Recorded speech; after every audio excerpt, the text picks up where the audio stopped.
जय शिवराय मित्रांनो. तर माझ्याकडे बघू शकता हा विवोचा P21e असं हे मॉडेल आहे. हा मोबाईल आलेला आहे. तर कस्टमरचं असं म्हणणं आहे, कस्टमर रील बघत होतं आणि अचानक हा मोबाईल हँग झाला आहे, टचिंग होत नाही, पूर्णपणे टचिंग स्टॉप झाले. तर अशा वेळी तुम्ही काय करू शकता? तर अशा वेळी एकदम एक सोपा पर्याय आहे की असं जर तुमचा काही प्रॉब्लेम झाला तर तुम्ही स्वतःहून हे रिपेअर करू शकता. तर यासाठी काय करायचं आहे की मोबाईलचं व्हॅल्यूम मायनस आणि पॉवर बटन हा कंटिन्यू तुम्हाला 30 सेकंद प्रेस करायचा आहे. त्यानंतर मोबाईल तुमचा स्विच ऑफ होऊन ऑन होईल आणि तुमचं टचिंग चालू होईल. बघा तुम्ही, आता मी दाखवतो तुम्हाला.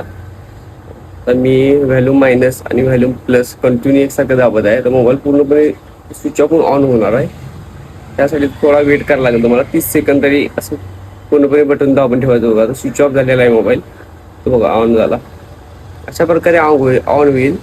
हा मोबाईल हँग झाल्यामुळे हा टचिंग होत नाही, म्हणजे अचानक तुम्ही रील बघत होता त्यामुळे हा हँग झाला असेल, त्यामुळे हा टचिंग स्टॉप झाले. तर हा का मेजर कुठला प्रॉब्लेम नाही. तर तुम्ही बघू शकताय टचिंगवर सगळं चालू होणार. तर हा व्हिडिओ करण्याचा हाच उद्देश आहे की असा काही प्रॉब्लेम आला तर तुम्ही स्वतः सॉल्व्ह करू शकताय. आता बघू शकता तुम्ही कसं टचिंग होते. तुम्हाला दाखवतो, एक 2 मिनिटं फक्त चालू होऊ दे मोबाईल. मोबाईल पूर्णपणे ऑन झालेला आहे. आता टचिंग बघा तुम्ही, टचिंग पूर्णपणे टचिंग चालू झालेलं आहे.